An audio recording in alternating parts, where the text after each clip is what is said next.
Happy അല്ലേ ഇപ്പോ? Happy അല്ല. ശരി, ആദ്യം ബിഗ് ബോസ് പോയപ്പോ നെഗറ്റീവ് ആണ്, ഈ പോയി വരുന്നതിൽ നല്ല പോസിറ്റീവ് ആവട്ടെ. ആക്ച്വലി ഞാൻ എന്ത് ചെയ്താലും ഇപ്പൊ കുറ്റാണ് ആൾക്കാർക്ക്. അല്ല, ഇപ്പൊ കുറെ മാറിയിട്ടുണ്ട്. ഇന്റർവ്യൂവിന് ശേഷം നല്ല പോസിറ്റീവ് ആയിട്ടുള്ള കാര്യങ്ങൾ പറയും.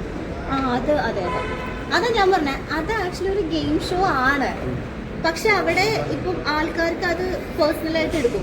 ഇപ്പം ഞാനും ആരിൻ്റെയും ഇന്റർവ്യൂ കണ്ടപ്പോൾ കുറേ കമന്റ്സ് ഞാൻ കണ്ടു.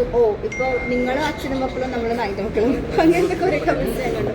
അപ്പോൾ ആൾക്കാർ കുറേ പറയുന്നുണ്ട് ഇപ്പോൾ കുറ്റം പറഞ്ഞ ഫാൻസൊക്കെ ഇവിടെ. അതെന്ന് വെച്ചാൽ ഞാൻ അതിൻ്റെ അകത്തുനിന്ന് ഇറങ്ങിയപ്പോൾ എൻ്റെ ഗെയിമൊക്കെ അവിടെ ഞാൻ ഇട്ടിട്ടാണ് വന്നത്. ഇനിയിപ്പോൾ ഞാൻ അവിടെ പോയിട്ട് ഗെയിം കളിക്കുന്നതിൽ അർത്ഥമില്ല. കാരണം കപ്പെനിക്ക് കിട്ടില്ല. ഞാൻ എന്തിനോട് പോയിട്ട് ഗെയിം കളിക്കില്ല. പക്ഷെ പറഞ്ഞ സ്വഭാവം എന്ന് കഴിഞ്ഞാൽ കുറച്ച് റൂഡായിരുന്നല്ലോ കഴിഞ്ഞ പ്രാവശ്യം പോയപ്പോൾ. അതെന്റെ ഗെയിമല്ലേ, സത്യത്തിൽ ഞാൻ ഭയങ്കര പാവം.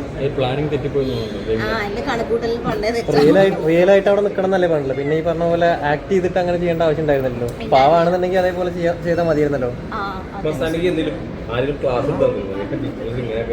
ഇല്ല, ക്ലാസ് എടുത്തോന്നുണ്ടെങ്കിൽ ഞാൻ ഇങ്ങനെ ആകുമായിരുന്നു.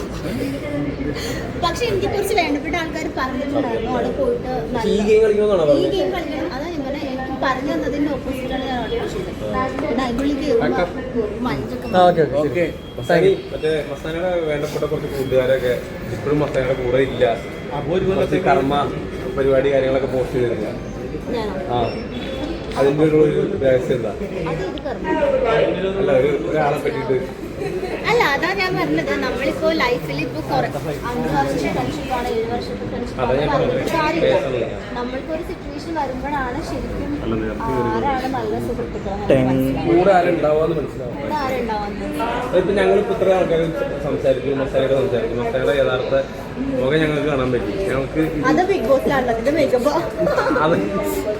അതല്ല ഞാൻ പറഞ്ഞത്, അങ്ങനത്തെ ഫീസ് അല്ല, ക്യാരക്ടറിനെ പറ്റിയിട്ട് സംസാരിക്കും. അപ്പൊ ഞങ്ങൾ അന്ന് എയർപോർട്ടിൽ പോയപ്പോഴായാലും മസ്താനി നമ്മളെ അവോയ്ഡ് ചെയ്തിട്ട് പോകുമ്പോൾ മസ്താനി അപ്പൊ നമ്മളെ പേടിച്ചിട്ട് പോകണം, അല്ലെങ്കിൽ നമ്മളോട് അല്ല. ഞാൻ ആക്ച്വലി എനിക്ക് ഫോൺ കിട്ടുന്നത് ഞാൻ ചെന്നൈ എയർപോർട്ടിൽ എത്തുന്ന സമയത്താണ്. അപ്പോ ഞാൻ കിട്ടുമ്പോൾ തന്നെ കാണുന്നത് ഫുൾ നെഗറ്റീവാണ്. ഞാനും ബിഗ് ബോസിൽ പോകുമ്പോൾ എനിക്ക് ഇൻസ്റ്റയിൽ കുറെ ഫോളോവേഴ്സ് ആവുന്നൊക്കെ വിചാരിച്ചു. 30 കുറഞ്ഞു. അങ്ങനത്തെ ഒരു സിറ്റുവേഷനിലാണ് ഞാൻ ഇറങ്ങുന്നത്. അപ്പൊ ഇവിടെ വന്ന് ഇറങ്ങുമ്പോൾ ഞാൻ ഇപ്പോൾ ആരെങ്കിലും വിളിക്കാൻ വരണം എന്ന് നമ്മൾ വിചാരിക്കുന്ന ആൾക്കാരൊന്നും വന്നില്ല. നമ്മൾ മൊത്തത്തിൽ അങ്ങ് ഒറ്റയ്ക്കായി പോകുന്ന ഒരു സിറ്റുവേഷൻ വരുമ്പോൾ നമുക്ക് ആരോട് സംസാരിക്കാൻ പറ്റില്ലല്ലോ. അങ്ങനത്തെ ഒരു മാനസികാവസ്ഥ ആയിരിക്കില്ല.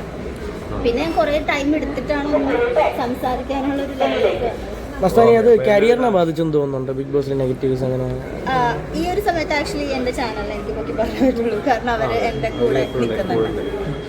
അവര് നിൽക്കുന്നുണ്ട്. ഇപ്പോൾ ചില PROs ആണെങ്കിലും അവരും നിൽക്കുന്നുണ്ട്. അവർക്ക് അങ്ങനെ പ്രശ്നങ്ങളൊന്നുമില്ല. അവര് ആകെ എന്നോട് പറഞ്ഞത് മെന്റലി ഓക്കെ ആയിട്ട് ഒന്ന് സെറ്റായിട്ട് ടൈം എടുത്തു. പക്ഷെ വേറെ കാര്യങ്ങൾ ആലോചിച്ച് ടെൻഷൻ എടുക്കണം. ഇതേപോലെ ഒരു ഷോ വന്നാൽ പോകുമോ? ഓർമ്മിപ്പിക്കല്. അടുത്ത ഫ്ലൈറ്റ് മിസ്സാക്കണ്ട. ഇത് കണ്ടിട്ട് മസ്താനിക്ക് 8 കുറയട്ടെ. എന്തെങ്കിലും ക്യാപ്ഷൻ ഞാൻ ഇട്ടാ ഞാൻ ബ്ലോക്ക് ചെയ്യും നിങ്ങളൊക്കെ. Happy journey.